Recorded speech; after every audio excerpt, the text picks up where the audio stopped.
She found her way into my home. Please, I don't know what to do. I've tried to tell my wife about this, but she's a science teacher, and thanks to my history of practical jokes, she thinks I'm just kidding. There's something stalking me. I don't know what it wants, but almost every night since I started seeing it, it's terrorized me. It doesn't touch me. It doesn't communicate in any sort of way. It just fills me with horror. If what I say seems to be rambling, please forgive me. I haven't slept in days. See, we live in the second floor of a duplex with stairs down the back of the house to the basement where the laundry machines are. There's a door at the bottom of the stairs before the door to the basement that looks out onto the back porch and into the backyard. 6 days ago, I was going down to the basement to bring up some laundry, and I glanced out the door as I passed. There was a figure at the far edge of our yard. Her back was to me, and she was just standing there, looking into the woods beyond our yard. She was dressed in nothing but a light gown. It had lots of flowing material coming off it that was whipping around in the air slowly. The whole scene creeped me out instantly, but I thought she might be a friend of our downstairs neighbor, so I continued to the basement. When I came back up, she wasn't there. The next night, I went down again, and as I passed the back door, I looked outside. The woman was back. She was exactly like she was the night before, facing away, not moving. The hair on my arms and neck stood up straight when I saw her. I was even more creeped out when I realized she was in the same clothes as the night before. That's when I did something I shouldn't have. I opened the back door. Leaning out, I called to her to see if she was okay. She didn't respond. She didn't make any sort of indication that she'd heard me. It was freezing cold, so I shut the door and locked it. Coming back upstairs afterward, I looked out the window and she was gone again. Later that same night, I was in the bedroom, getting ready to go to sleep. Everything was dark because my wife had gone to bed before me. Our bedroom looks out over the backyard, and my side of the bed faces the windows, so I have to go past them to get in. As I was doing so, I suddenly got that same deep dread feeling in my stomach that I had gotten the very first time I saw the figure in the backyard. Something compelled me to hesitate by the windows. My hands were shaking as I pulled the curtain back a bit and peeked through the shades into the backyard. It was a clear night, so the backyard wasn't shrouded in darkness. The woman was standing in the middle of the backyard, no longer at the edge of the woods, but instead facing the house, with her head tilted up to look directly at the window I was peeking from. I jerked away instantly, afraid she had seen me. Her face was covered in shadow and hair, but I saw her chin and nose. A sharp nose and a thin chin. Gray. Her skin looks gray, I think. Her hair is black and long. I was so scared I jumped into bed and covered myself with the covers. The next day, I played out in the snow with my 4-year-old daughter. She wanted me to pull her on the sled in the backyard, but just the thought of going back there made me scared again, so I talked her into digging holes in the snow in the front yard. That night, things went from bad to worse. Somehow I had managed to forget about the woman. Then, in the middle of the night, my daughter started crying. Our bedroom is just across the hall from hers.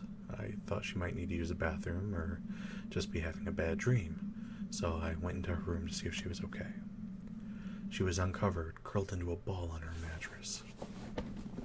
I pulled the covers over her, and that's when she whispered to me, "Daddy, there's someone in my closet." Instant goosebumps. I turned my head slowly toward the closet at the end of her bed. Normally the closet is shut, but now it was open.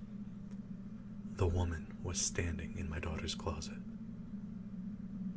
Not even when it was clear that I saw her did she move or make a sound.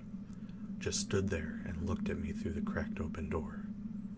My blood ran cold when I saw her. "Get up," I told my daughter. "Get in my arms, quickly. Quickly." She scrambled up and hugged me tightly, and I walked backward out of the room, watching the closet the entire time. In my mind, I imagined her throwing the closet door open and running at us, arms outstretched. I just hugged my daughter and walked backward into my room. The woman never appeared in the doorway. I heard no movement from my daughter's room. I tucked her into my bed and stood there watching the doorway to her bedroom. I did not go back in. I just stood there and watched and listened. When I finally got the courage to climb into bed, I didn't sleep. Sunday, I told my wife everything. I told her about the first time I saw this woman. I told her about calling out to her and seeing her from the window. I told her that she had appeared in her daughter's closet. She told me it wasn't funny, that it was my fault for her daughter's bad dreams, and that I shouldn't encourage her to be afraid of her closet.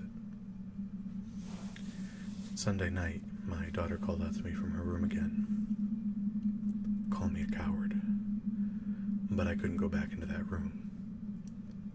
I called her quietly to come get in our bed, but she cried and said she was scared. I wanted to go get her, but I was too scared to. I told her to pull her blankets up and cover herself. Just cover yourself, honey, and you'll be okay. I prayed that it was true. I lay there, peeking over the sleeping form of my wife and out into the hallway at the closed door of my daughter's room and just kept praying. I heard her cry a while longer, then she went quiet and I hoped that she was asleep. Monday, I piled toys in front of the door to her closet. By that time, there was no doubt in my mind that this was some sort of ghost or apparition, but I piled things in front of the closet anyway. Like a pile of toys could stop a ghost. Monday night, my daughter did not cry, but I didn't sleep. I lay there looking at the ceiling, tense. Around 2 in the morning, I heard her bedroom door creak open and I knew something was wrong. She must be scared, I thought, so I called to her like before. Just come to me and you can sleep in our bed, sweetie. But she didn't come. I peeked over my wife. The woman was standing there in the doorway to my daughter's room. Her arms hung at her sides, her shoulders slouched down. Her gown was dirty, like it hadn't been washed in years, and hung off her like torn rags. I wasn't breathing, I wasn't blinking. I just looked at her, and she looked at me, and I thought, this is it. I'm going to die. She never moved, never made a sound. I whispered, please, go away. Please, leave me alone, please. I'm sorry. I couldn't look away. If I look away, she'll get closer. I was sure of it. If I close my eyes, when I open them, she'll be standing over me, looking at me. At some point, she was gone. It's like I fell asleep with my eyes open. I don't remember her disappearing, just that I was looking at the doorway and she wasn't there anymore. Last night, I lay awake, waiting. I asked my wife to shut her bedroom door because the nightlight in the hallway was keeping her awake. It was stupid. I don't even know what I was thinking. Like clockwork, I heard my daughter's bedroom door creak open. I held my breath. Then I heard the floorboards in the hallway creaking, and I started shaking uncontrollably. I heard our bedroom door open, and I knew she was standing there in the doorway, not moving, just looking at me. I didn't look. I couldn't. I did what I had told my daughter to do and pulled the covers over my head. I'm a complete mess. A zombie at work. I don't want to go home anymore. I think I see the woman in other places. A glance while driving, and I think she's sitting in the passenger seat of the truck behind me, or standing down the street as I drive off. Just sitting here at my desk, someone passes behind me and I jump. I'm afraid that if I turn around, she'll be there, waiting for me to look at her. And what if I saw her face? I don't want to see it. I don't want to see her anymore, but I don't know what to do. The only hope I feel is that, for unrelated reasons, my wife is talking about moving. But our lease isn't up until May. I don't know if I can hold out that long.